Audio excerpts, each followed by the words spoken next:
이 땅에 살면서 죽기 전에 반드시 꼭 가봐야 될 나라는 한 군데밖에 없습니다. 지금이야말로 그 어느 때보다 그 나라에 관심을 가져야 하고 그 나라로 침노해야 될 때입니다. 코로나로 인해서 지금 전 세계는 혼돈 가운데 있습니다. 또한 지금 그 중심에 미국이 있죠.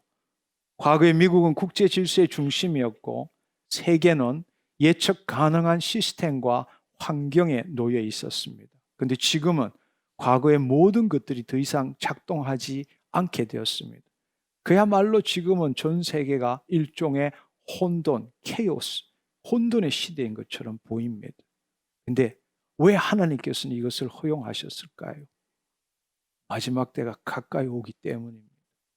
우리가 변하지 않기 때문에 전 세계를 흔드는 것입니다.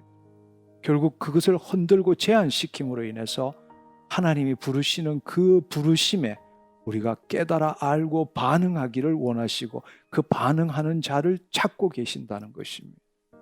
우리가 분명히 알아야 될 사실은 이 코로나 팬데믹이 끝나면 세상이 다시 옛날처럼 좋아진다. 저는 절대로 그렇게 생각하지 않습니다. 이제야말로 본격적인 전쟁이 일어나게 됩니다. 세상에 비친 자, 킹덤 빌드로 세워진 자는 살아남을 수 있지만 그렇지 않는 자들은 자녀의 삶을 제대로 살 수 없게 되는 것입니다.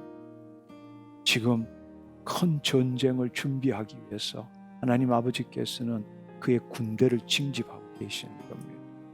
할렐루야. 코로나 팬데믹 이전에 가장 많이 발달했던 것이 전 지구가 세계화가 됨으로 인해서 모든 인간들이 돈만 벌면 세계 여행이 주를 이루었습니다. 문화가 하나가 되고 모든 사람들이 세계인으로 살기 위해서. 그렇지만 코로나 팬데믹을 통해서 사회적 거리두기뿐만 아니라 나라가 장벽이 생기고 움직이지 못하게 했습니다. 무엇을 의미하는 것일까요? 이 나라 저 나라 여행하는 것보다, 그래서 인간들끼리 서로 하나가 되어서 하나님을 대적하는 것보다 더 중요한 것은 한 번도 가보지 못한 나라를 가봐야 한다라고 말씀하시는 겁니다. 할렐루야. 바로 지금 이때가 하나님 아버지께서 우리에게 그의 나라로 초대하고 있는 것입니다. 열심히 신앙생활하는 그리스도인들이라면 신앙생활하는 동안에 가장 가고 싶어하는 곳이 어딜까요? 그것은 아마 이스라엘 성지순례일 겁니다. 성지순례를 가고 싶어하는 이유가 뭘까요? 그것은 바로 우리가 사랑하는 성경책에 나오는 그곳에 가서 그곳에서 일어났던 일들을 우리가 회상해보고 자신도 그 역사 속의 한 사람으로 경험되어지고 싶어하고 또 그것을 통해서 배움을 얻기 위함일 것입니다. 저도 성지순례를 한 적이 있고 깊은 감명도 받았습니다. 성지순례는 우리를 새롭게 하는데 매우 중요한 경험임에는 틀림이 없습니다. 그러나 우리가 성지순례의 본질을 한 번 더 깊이 생각해 볼 필요가 있습니다.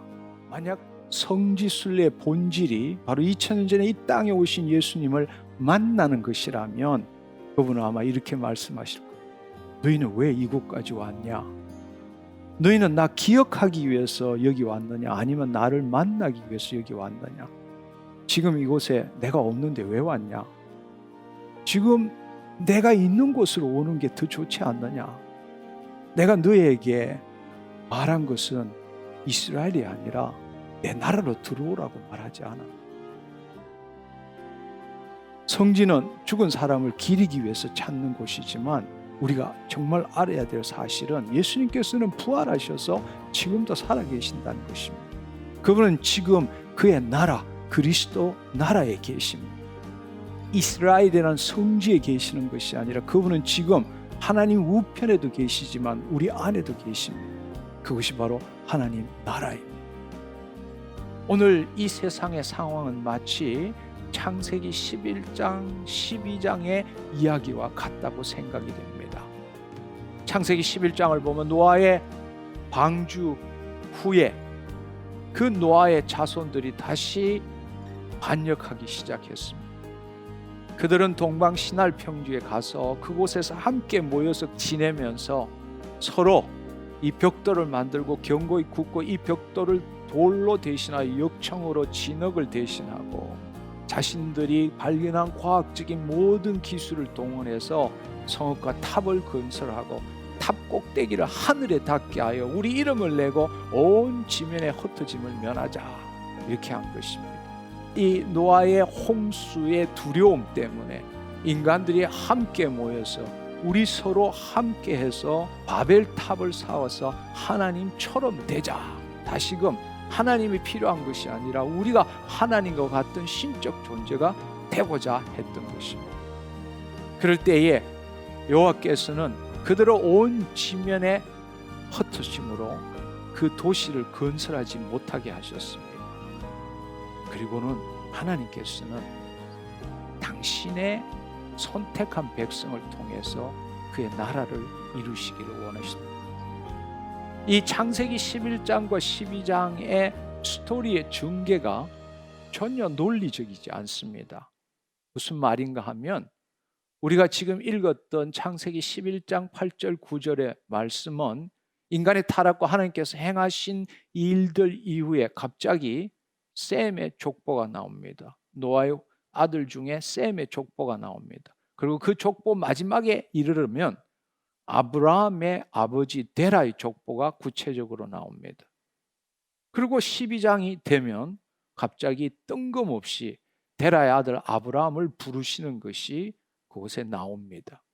그 내용을 보면 우리는 지금 봐서는 하나님께서 다시 그의 나라를 이루시기 위해서 언어를 흩으시고 민족들을 각 지역으로 온 세상으로 흩으신 다음에 하나님께서 아브라함을 택했다라는 것을 알 수 있고, 그를 본토 친척 아비 집을 떠나서 내가 너에게 줄 땅으로 가라, 바로 가나안 땅이죠.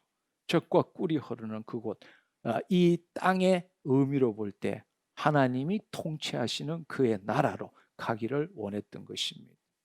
근데 이 말씀을 제대로 우리가 이해하기 위해서는 신명기 32장을 우리가 제대로 볼 줄 알아야 합니다. 신명기 32장 8절 9절을 보면 놀라운 말씀이 있습니다.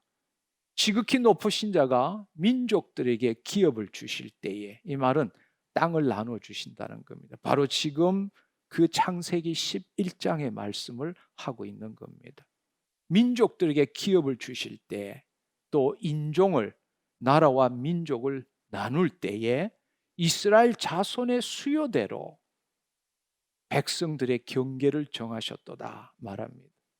너무나 이상한 이야기는 신명기 이때는 이스라엘이 아직 만들어지지 않았던 때입니다. 아브라함을 지금 부르기 전일 때죠. 근데 놀랍게도 이 신명기에서는 이 민족들에게 땅을 나눠주시고 인종을 나누실 때 이스라엘 자손의 수요대로라고 말합니다. 근데 이 말은 최근에 발견된 사회 사본, 그것에 보면은 어떻게 나와 있는가 하면 To the number in his heavenly court, 이 천상의 회의에 있는 사람들에 따라, 또 경우에 따라서 우리가 요즘 많이 쓰고 있는 ESV를 통하면 여기 뭐라고 되어 있는 According to the number of sons of God이라고 되어 있습니다. 하나님의 아들들의 숫자로 나누었다라는 겁니다.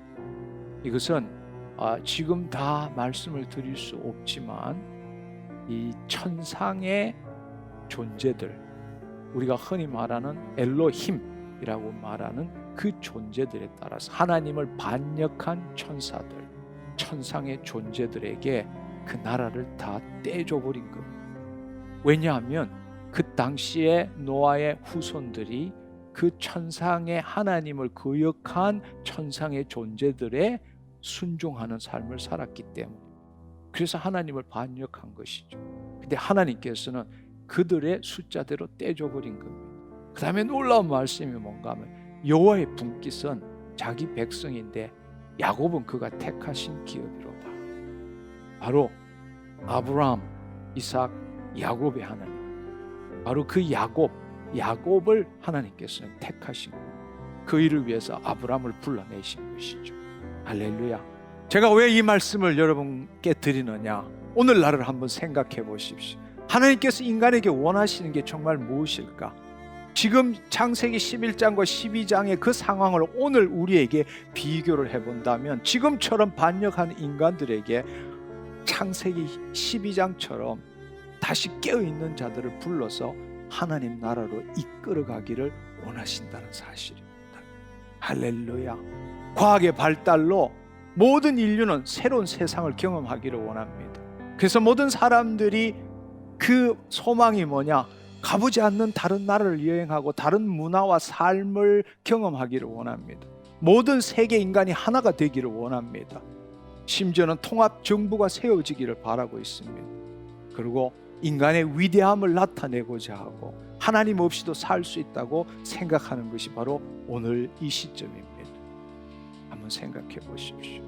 하나님께서는 코로나 팬데믹을 통해서 우리의 이동을 제한시키고 나라의 장벽을 세우는 것은 왜일까요? 하나님께서 지금 우리에게 무엇을 하기를 원하시는 걸까요? 누구를 찾고 있는 것일까요? 그것은 바로 하나님의 분기신 그 땅, 그의 나라에서 살 그의 백성을 찾고 있는 것입니다. 그 나라는 세계화를 통해서 물리적으로 떨어져 있는 다른 나라를 가보는 것이 아닙니다. 그 나라는 돈이 많아도 아무리 교통수단이 있어도 시간과 여유가 있어도 다른 사람과 함께 갈 수 없는 곳입니다. 주님이 정말로 원하시는 것은 이 세계가 글로벌라이제이션, 세계화가 되어서 모든 인류가 하나가 되고 모여서 우리끼리 뭔가를 해보는, 하나님을 대적하는 창세기 11장과 같은 그와 같은 삶을 사는 오늘 이 시점에 하나님께 거역하는 것이 아니라 그 거역하는 사람들을 내버려 두고 바로 지금 이 시간에 깨어서 그의 나라를 구하는 자를 찾고 계신다는 사실. 하나님은 바로 창세기 12장과 같은 아브라함을 불러서 그의 나라로 들어갈 자를 지금 찾고 있는 것입니다. 하나님의 영이 없는 자는 죽었다 깨어나도 그 나라가 알지도 못하고 들어갈 수도 없는 겁니다. 근데 안타까운 사실은 하나님의 영으로 거듭난 우리가 그 나라가 뭔지도 모르고 알지도 못하고 들어가지도 않고 있다는 것이 바로 하나님이 눈물을 흘리고 안타까워하는 이유고 바로 오늘날과 같은 코로나 팬데믹을 허용하시는 이유라는 겁니다. 하나님 나라를 왜 우리는 여행해야 하는가? 그 나라로 들어가면 모든 것이 우리에게 더해지기 때문에, 한마디로 말하면 이 땅에서 은혜의 삶을 살 수 있기 때문에. 할렐루야. 네. 은혜의 삶이라는 것은 내가 추구해서 획득하는 삶이 아닙니다. 이미 영의 세계에서 이루어진 것을 이 땅에 나타내는 삶을 산다는 겁니다. 그게 은혜의 삶이에요. 할렐루야.